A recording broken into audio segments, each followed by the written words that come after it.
Hi, it's Penny Black and Jill Foster here for your next PB&J card class. And today I will be making a card that is primarily done all with dies, and it features our delicate, beautiful cherry blossom die.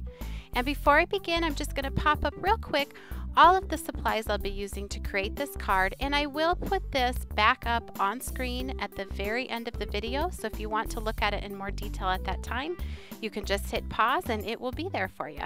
So to begin, I decided to color in this gorgeous die using my Copic markers, and I'm just doing some very basic coloring, starting with my darkest color first and then blending it out with the lightest. And I will do that for all of the flowers and the leaves, and I'll just color the branch in a dark brown. Now I've seen this die used where people just cut it out from a solid piece of cardstock, and it looks really beautiful that way too. But don't be afraid sometimes with these floral dies to go ahead and color them in almost as if they are a stamped image, and it just broadens the different ways that you can use them on your card.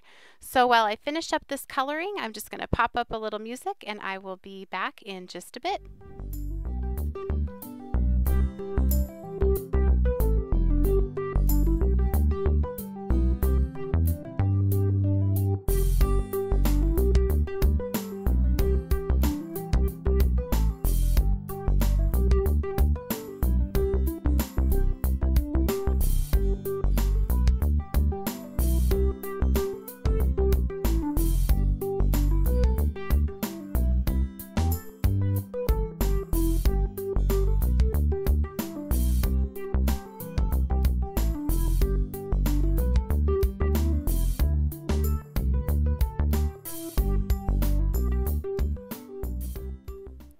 Now, because this die is going to be the focal point on my card, I just wanted to give it some extra dimension without taking away from how delicate it is.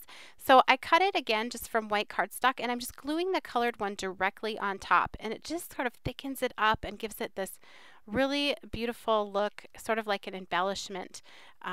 So now moving on to the background, I'm going to do a lot of die cutting that features our stitches. So it's actually not that much die cutting, but it's a lot of stitches.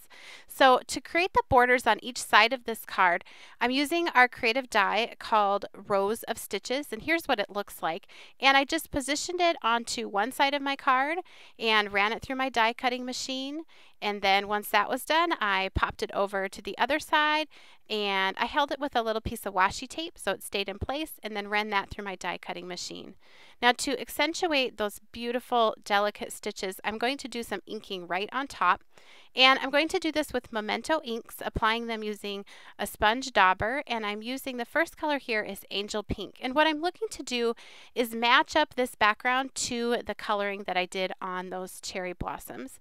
And I also want it to fade from dark to light. So this first color, Angel Pink, I'm going to cover most all of that background. But I am trying to make it a little bit darker on the bottom. And to even make that look even darker, now I'm going to do the next layer of color with Lilac Posies and keep that primarily near the bottom of the card. I'm using more pressure on the sponge dauber when I first put that onto the cardstock, and as I move upwards, then I lighten that pressure up to allow that to start to begin to get that nice fade from dark to light. And again, I'll go back in with that Angel Pink, and where those two colors meet, I will put more Angel Pink on top of that. That just helps get a nice smooth gradation of color. And then to tone it down just a little bit and make it less purple, I am putting a very, very light layer of antique linen distress ink all over the top of that. And to me, that just helped tie it all together and match it up nicely to the ones I had colored.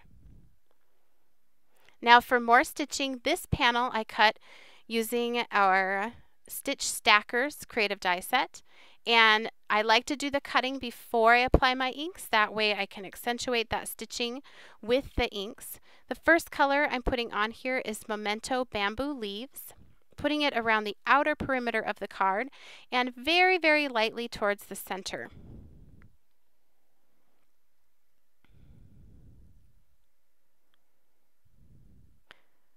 I just love the way with just a couple of runs through the die cutting machine you can have all this beautiful faux stitching on your cards, and it adds so much dimension and just a unique look. For this one, because I think I mix and match the different stitching, it gave it kind of a shabby chic look.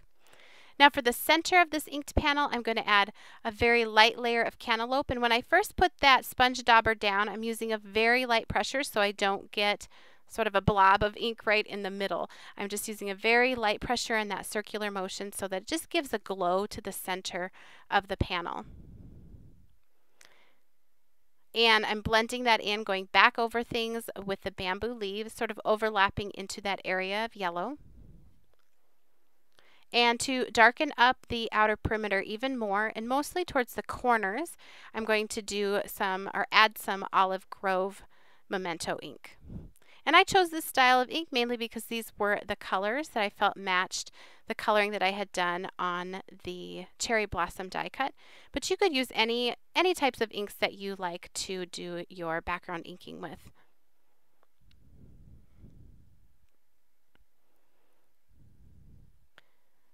Now that I have that finished, I'm going to do just a tiniest bit of touch of stamping with our Life's Journal transparent set.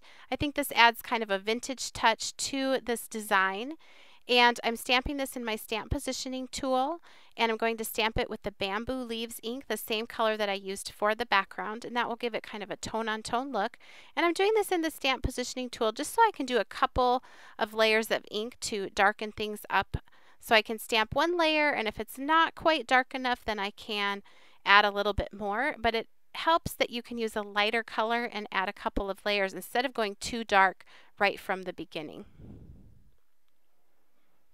And the last die that I'm going to add to this nearly all die card is our Ribbon Stackers creative die, and I'm using one of the smaller ones here. I've just cut it from white cardstock, and I cut it 2 times, and I'm just going to glue those together again just to give it a little bit more dimension. Just a few dots of glue and just pop the other one right on top.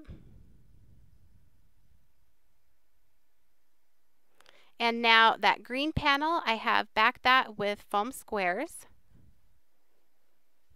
And then I will add the Ribbon Stackers die on top of that. And this entire card is a standard 4 1/4 by 5 1/2 card, and the main panel then will be mounted to a note card once everything is complete.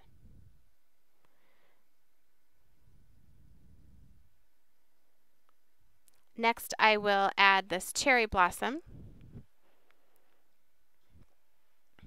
Now, once I had that on the card, it just felt like the branches were not quite as dark as I wanted them to do to make that entire die stand out. So I just recolored those with a Pitt Artist pen. It was just a nice dark brown that I happened to have out on my desk, so I just grabbed that and colored just the branch again.